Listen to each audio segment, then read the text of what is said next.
Hello everybody, my name is Tanya and I'm going to have to think of a snappier title for this, but this is going to be a video about authors that I own multiple books by, but I've never read any of their work. So I've been very wishy-washy on my content lately.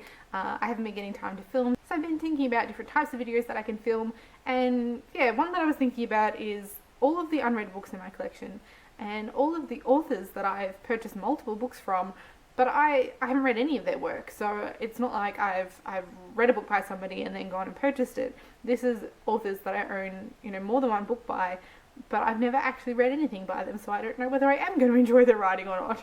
So I started compiling a list of authors that fit this description, and there are a lot of them. I have picked out 10 here to show you, but I had approaching 40 authors from a quick kind of look through that I own multiple of their books and have not read anything by them. So I've got 10 here to show you, but if you want to see some more of those, let me know in the comments and I can maybe do another video like this in the future. So I'm just going to dive straight into it. I haven't read any of these books, obviously, so I'm not going to really talk about them, but I'm going to show you the books that I have by each of these authors, and if you've read some of these ones and think I should definitely get to them, let me know in the comments so I can push them up my queue, because there are so many things I want to read. Just so many. So the first author I have here is A.S. Byatt, and I own 2 books by her. I have Possession and the children's book. I've owned both of these for years. I've probably owned all of these for years. Well, not all of them, but most of these I've owned for years. I'm really interested in reading these. I haven't got to them. The next author I have here is Richard Flanagan, and for this I have Wanting and also The Narrow Road to the Deep North, which was the Man Booker Prize winner for 2014. Own both of these. No, I've not read anything by him. The next author I have is Amitav Ghosh, and for this I have The Glass Palace and Sea of Poppies, and can we just at this cover for a little while because it's stunning, and might have played a little bit of a part in the fact that I purchased this, but I'm interested again in both of these. Haven't read anything. Nope, not a thing. Next is something I really need to get to, is something that's been all over BookTube, and is somebody that I really, really want to read, and I just haven't, and that is Kirsty Logan. And so I own both The Gracekeepers and Portable Shelter.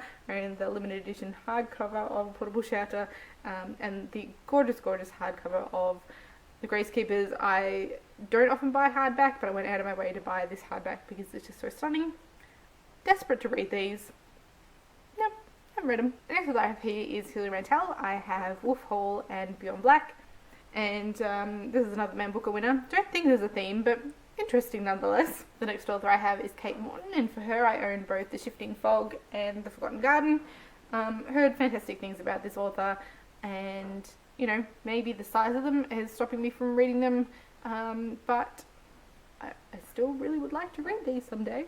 The next author size is also probably a factor with this one, and that is Vikram Seth, and I own both A Suitable Boy, which is a definite chunker. I think this is the longest book that I own unread on my shelves, so there's probably a reason. But the second one isn't too bad, and that is An Equal Music, which is a much more, much more reasonable length, but I, again, would really like to get to this author, just haven't, and own 2 books by him, so... I know I really want to get to everything on my bookshelf, but it's funny how many of these are authors that bother me too. Like this next one, it's like, why have I not read something by her yet? And so that author is Zadie Smith. I own both On Beauty and White Teeth, and I just heard nothing but fantastic things about Zadie Smith. I'm interested in both of these books, and yet they've been sitting on my shelves for years. Next I've got Amy Tan, and for her I own both The Joy Luck Club and The Kitchen God's Wife. This one I own because it's part of a series, also one of the Hilary Mantel ones I have. I collected them because of that, but The Joy Luck Club in particular I've heard fantastic things about, and I'm also looking forward to this one. Again, sitting on my shelves, languishing on my shelves. And so I think all of the ones that I've shown so far I only own 2 books, so not so bad. This last one I've selected because it's a little bit ridiculous. And this author I own a whopping 6 books by, and I have not read a thing. And that is Anthony Trollope. Now, looking at the spines, you can kind of see what's happened here. And knowing my Crowley Bickford Smith obsession, there's you can see what's happened here. But I just six books. I need to read something. Maybe this one. This would be a choice, wouldn't it? I believe some of these are actually part of a series, so I'm not quite sure which order they go in. But I'm just going to show you the 6 books that I own by Anthony Trollope. The first one is The Warden, The Small House at Ellington, The Last Chronicle of Barset, Framley Parsonage, which is just, they're so pretty. I love these books so much. Dr. Thorne, and lastly Barchester Towers. So yes, I own a whopping 6 books by Anthony Trollope, and I really better get on that. And so there are 10 authors that I own multiple books by and have not read any of their work. As I said, there are plenty more where that came from. I do have an author that actually beats Anthony Trollope for the amount of books that I own, so if you'd like to see that, let me know. Also, if you've read any of these books, let me know in the comments, or any of these authors, and let me know some of the authors that you have on your shelves that you own multiple copies of, but haven't read any of their work. As always, thank you all for watching, and I will see you next time. Bye!